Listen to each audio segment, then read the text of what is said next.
दोस्तों। Good morning my dear friends. स्वागत है आप सभी का चैनल करियर गाइड ब्रो में, जिसके द्वारा आपको जानकारी मिलती है about latest notification, exam patterns and strategies to crack these exams. तो आज हम एक नए नोटिफिकेशन के बारे में बात करेंगे, जो है NaBFID, national bank for financing infrastructure and development, जो कि एक न्यूली डेवलप्ड ऑर्गेनाइजेशन है। तो वैकेंसीज एनालिस्ट की यहाँ पर दी गई हैं फुल टाइम रेगुलर बेसिस पे। जो एप्लीकेशन है आज स्टार्ट होने वाला है आपका 26 से, और 19 जो है इसकी लास्ट डेट है। एग्जामिनेशन की डेट मई जून में दी गई है। तो जानते हैं कि क्या पैटर्न रहेगा और क्या एग्जाम होने वाला है और कौन कौन सी वैकेंसी यहाँ पर एडवर्टीज है। तो वीडियो को लास्ट तक जरूर देखें। इंटरव्यूज जो होंगे इसके मुंबई में होंगे, और बाकी ऑनलाइन एग्जामिनेशन सिटीज़ यहाँ पर दी गई हैं। और इसका सिर्फ एक ही ऑफिस है मुंबई में, बीकेसी में। तो यहाँ पर जो लैंडिंग ऑपरेशंस में सबसे ज़्यादा वैकेंसीज 31 दी गई हैं टोटल। और ह्यूमन रिसोर्स ओबीसी में 1, अकाउंट्स में total 3, then legal, investment and treasury, inform IT, administration, risk management, corporate strategy, compliance and internal audit. तो टोटल 66 वैकेंसीज आर देयर। और ये नैफिड जो है ऑलमोस्ट हाफ ईयरली और क्वार्टरली वैकेंसी एडवर्टीज करता है, क्योंकि it is a new organization and workforce is required. Besides that, many people are not joining this organization क्योंकि due to work culture, it is not a completely government organization work culture, but a corporate or private culture type. So if you are looking for a growth in such an organization, you can definitely apply for this post.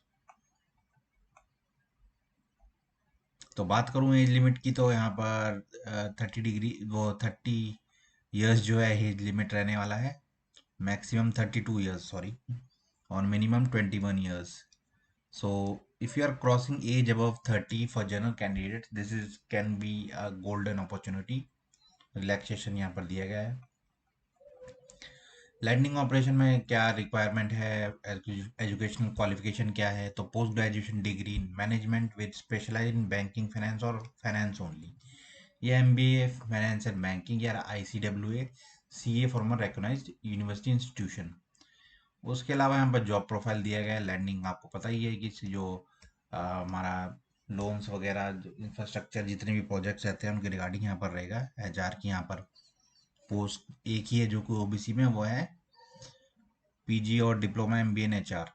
इसके अलावा investment treasury में भी MBA in finance मांगा गया है। और breakup of vacancy जो field से पर्टिकुलर डिपार्टमेंट्स के लिए यहाँ पर भी दी गई है, आप चेक कर सकते हैं। आईटी की यहाँ पर है बीटेक, एमटेक और एमसीए इन कंप्यूटर साइंस। एडमिनिस्ट्रेशन की बात करूँ तो पीजी इन एनी डिसिप्लिन यहाँ पर दिया गया है।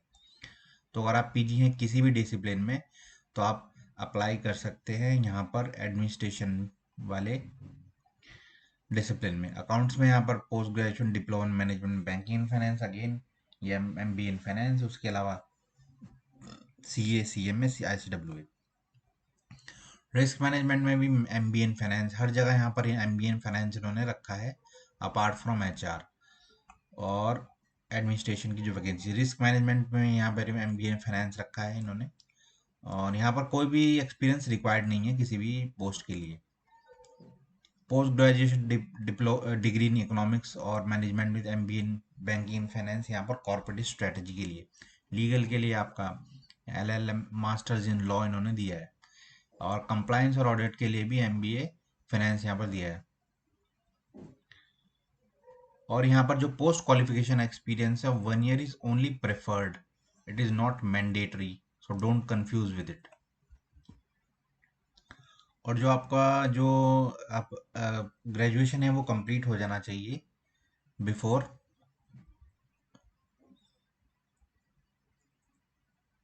3 यूनिवर्सिटी, मतलब हाँ ऑलरेडी आपका डिक्लेयर रिजल्ट होना चाहिए। यहाँ पर आप चेक कर ले अपने according, if appearing candidates are eligible और नॉट। नोटिफिकेशन में ज़रूर यहाँ पर दिया होगा। और ये जो सिटी से अप्रॉक्सिस कराने वाला है वो है 14.83 lakhs इन मुंबई। उसके अलावा performance linked incentive performance bonus 20% यहाँ पर दिया गया है, जो कि आपके परफॉर्मेंस बेस्ड रहेगा, अचीव होने पर दिया जाएगा। एप्लीकेशन फ़ी 800 रुपीज़, और SC ST OBC के लिए, SC ST और PWD के लिए 100 रुपीज़। तो जो रेशियो रहेगा वो है 1:5 to 1:15 तक जा सकता है फॉर इंटरव्यू। उसके पहले आपका एग्जामिनेशन होगा। स्ट्रक्चर ऑफ एग्जाम जो कि इंपॉर्टेंट चीज़ है, इसकी बात करूँ तो यहाँ पर रीजनिंग एप्टीट्यूड रहने वाला है 15 marks, then English language, data analysis and interpretation 15 marks, total 40। उसके बाद प्रोफेशनल नॉलेज जो है आपका 40 क्वेश्चन रहने वाले ऑफ 60 मार्क्स, यानी 1.5 मार्क्स का एक क्वेश्चन। और यहाँ पर नेगेटिव मार्किंग हर IBPS एग्जाम्स के अकॉर्डिंग। और टाइम जो है आपका टोटल 60 मिनट है, और 80 क्वेश्चन है ऑफ 100 मार्क्स। तो this is a different kind of examination pattern here given. उसके अलावा जर्नल इंस्ट्रक्शंस आप देख सकते हैं जो भी है। एप्लीकेशन यहाँ पर अप्लाई करने का, यहाँ पर इन्होंने प्रोसीजर पूरा दिया गया है कि क्या क्या आपका डॉक्यूमेंट्स रिक्वायर्ड है, क्या क्या अपलोड करना है। तो अगर आप कोई भी डाउट या क्वेरी हो रिगार्डिंग नैपफिड, या कैसे अप्लाई करें, या ऑर्गेनाइजेशन क्या है, या अप्लाई करें या ना करें, या एलिजिबिलिटी क्या है, तो आप जो वीडियो के जो कमेंट बॉक्सेस में कमेंट कर सकते हैं। तो आशा करता हूँ आप लोग सभी अच्छे होंगे। इसी के साथ मिलते हैं नेक्स्ट वीडियो में। तब तक के लिए जय हिंद।